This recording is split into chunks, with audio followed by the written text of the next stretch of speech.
So, nandito tayo sa Calaguarte Beach. Oo, iba na naman tong beach. Oh. Medyo same lang naman sa atin. Mga people, meron naman ding naglilinis dito. Makikita yung basura. Uy, niligo man ang baka. Uy, say hi to the cow. Ah. So, sobrang daming tao dito, ho. Merong mga same lang sa atin, mga nagtitinda sa gilid-gilid. Oo. Oh, may mga prize, mga souvenirs, and so on. And here, diba? Diba sinan siya sa atin? Ang kaibahan lang talaga dito. Itong pinuntahan ko. Kasi, hindi sila naghihingi ng entrance fee. O, diba? Yun lang difference. Sa atin kasi, punta ka ng beach, kasagara maghingi ng entrance fee. Do you wanna go here? Or there? Let's go and see what's there. Over there, Yeah. lot more people. Huh? Ha? No, it just looks like so full of people over there.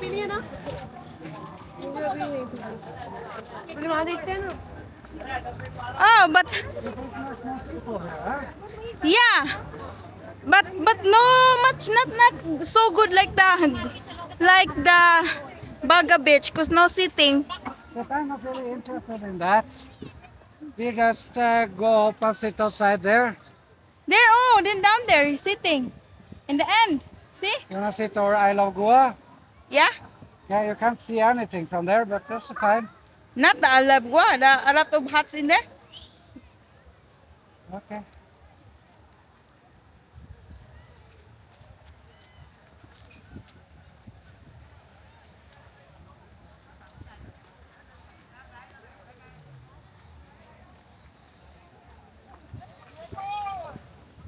I like here. No need.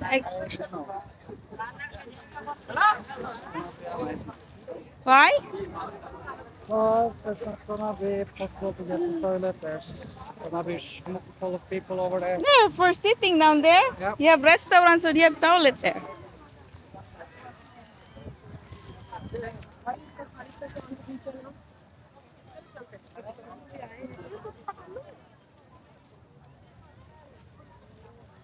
Oh, daming.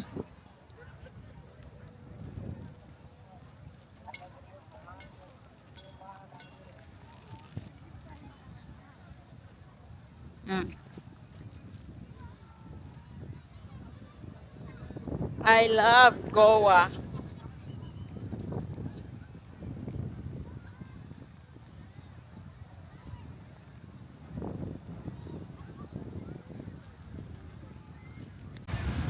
Tingnan nyo dito.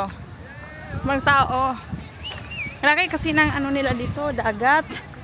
Yung beach nila, sobrang laki. Pero, little bit behind lang sila pagdating sa mga basura. Medyo madaming basura, pero hindi gaano. Ano. But other than that, maganda naman.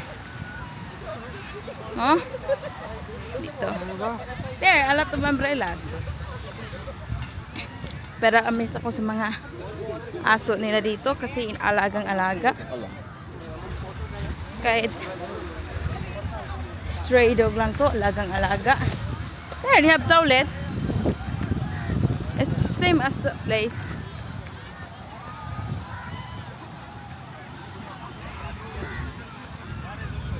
You wanna sit down?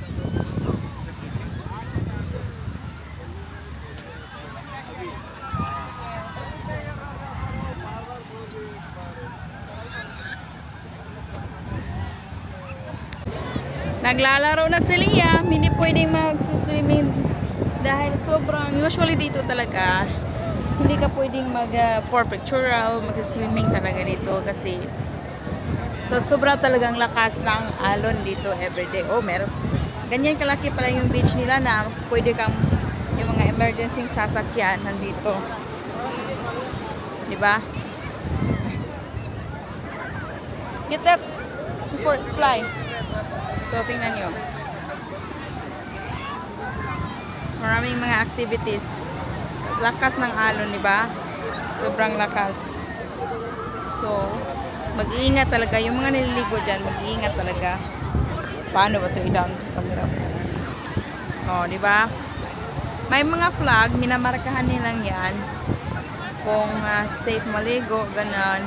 May mga lifeguard naman na kung mag-swimming ka na medyo malayo ka na sa dagat, eh, pagwawalan ka nila. O, may mga parachute pa doon. Kung nga ma-zoom, kung ma-zoom. Pakita ko lang sa inyo. Ito yung pangalawang beach nila na sobrang laki. Kaya gumagamit sila ng sasakyanan pang rescue or may mga nagbabantay sa mga dagat, gano'n. For emergency, gumagamit sila o lifeguard yan. And mayroon silang restaurant, cuisine, mga sitting na pwede kang upo. Ang problema lang talaga dito, usually, maraming mga nanagarilyo, diba? Na kahit tapon lang kahit saan. So, pagdating sa kalinisan, medyo malinis naman. May mga, ano lang talaga, may mga dumi. Katulad lang din sa atin sa mga, meron namang naglilinis, pero hindi kinaya na maglinis ka dito. Tapos, sobrang laki ng dagat, oh. May lumilipad pang mga ibon. Ihantingin na lang yung ibon. Meron namang naglilinis, katulad sa atin, may naglilinis din. May nagwawali sa kalsada, pero sa mga tao, tignan nyo, may naglilinis dyan, nagre-rake. So, gusto nyo talagang makita na nagre-rake dito. Pakita ko sa inyo, naglilinis. Oh, meron, oh.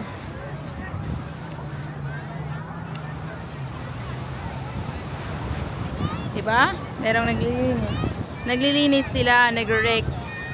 Kaso nga lang talaga, sa sobrang laki ng beach, hindi na makayanan. Tapos maraming rin mga tao na mga irresponsible sa pagkalat, gano'n. Pero dito kasi walang nanghihingi ng entrance fee. Di ba? Yun ang kagandahan, walang nanghihingi dito ng entrance. So far sa mga napuntahan ko, napakita ko sa inyo. Lilinis lang naman sila, oh. Oh, di ba?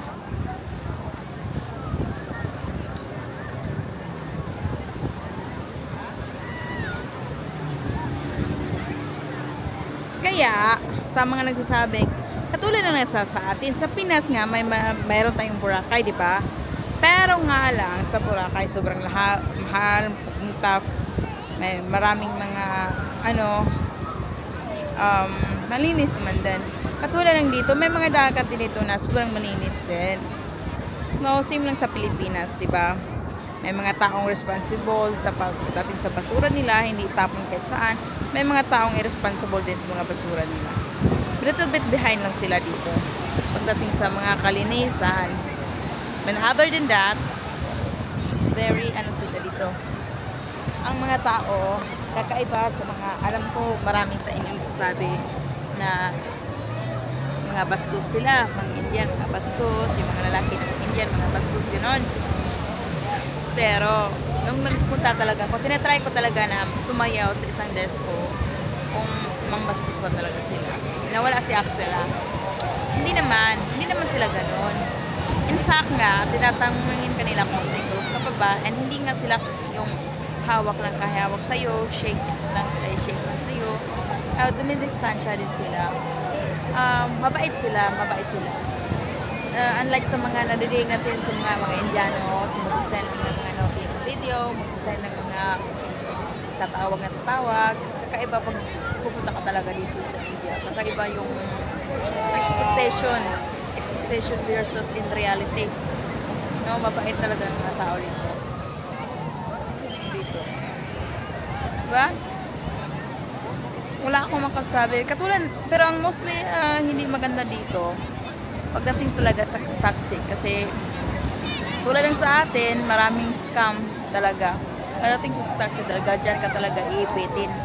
Maraming scam talaga pagdating dyan. Yun lang talaga. But other than that, kung kaya mo namang kumain ng kanilang pagkain, good. Pero nandito kasi ako sa Goa. Pero same naman talaga ng tao kasi hindi naman ako naka-encounter. Kasi akala naman yung mga tao dito, Indian din. Buwisik na ng fan. Lalaro. So anyway guys, sabihin ko yung full video for now. Bye-bye mo muna bago pa matapunan ni Liam ng sun ng ating camera. Oh, di ba? So anyway, mura dito compare sa Pinas. Sabihin ko ulit, mura dito compare sa Pinas. Pero wala ganong mga aso dito na nagtakbo-takbuhan. Mga hayop dito inalagaan yung kahit aso nga. Wala akong ganong nakikita ang mga aso na hindi healthy. Yung halos mga aso ito mga matataba. And then pagdating naman sa mga nababasok sa online na agresibo daw sila, hindi naman. Pag sabihin mo sa kanila na no, hindi naman nila pipilitin. Example, tatawagin ka nila kung bibili ka ba, sabihin mo ayaw mo, hindi ka nila pipilitin. Same lang naman sa Pilipinas, may namilit, may hindi namilit, ganun. May nagtitinda sa dagat ng mga accessories, kung ayaw, medyo pipilitin ka. Ganun lang talaga, same lang sila. Pero pagdating lang talaga sa kalinisan, a little bit behind sila. Ganun lang. Happy?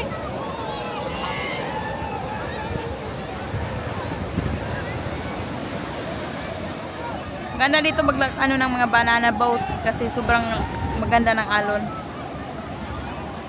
Tingnan nyo dito, may net pa nga, yung yellow net nga dyan, yun ang hinahawakan ng mga tao pag naliligo kasi sobrang alon for the safety. Nung nilagyan ng yellow, yun ang sign out, dyan ka pwedeng maliligo sa bandang area na yan. Doon. Kaya madaming dito hindi pwede maligo dito na side. Dyan lang na side.